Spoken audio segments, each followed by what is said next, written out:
Olha aqui, ó. Você pode aqui tomar banho também, tá? Vem aqui, você pode aqui, ó. Tem lugar aqui para você fazer, traz uma churrasqueirinha ou se não, aqui faz um buraco na areia, alguma coisa aqui. Tem um lugar aqui para você assar sua carninha, uma linguicinha, um pão com linguicinha, gostoso pra caramba. Coloca um tomatinho, uma alface, sabe? Nossa, eu adoro, é muito gostoso. Lá são as comunidades lá, ó, tá? E nós temos aqui dentro da ilha, no meio do mar, tá?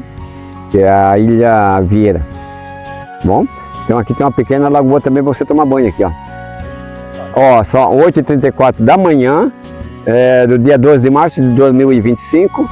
Nós temos aqui, ó, tá? Fazendo esse vídeo para vocês aí ver. Aí, um lugar tão bonito, uma natureza tão bela.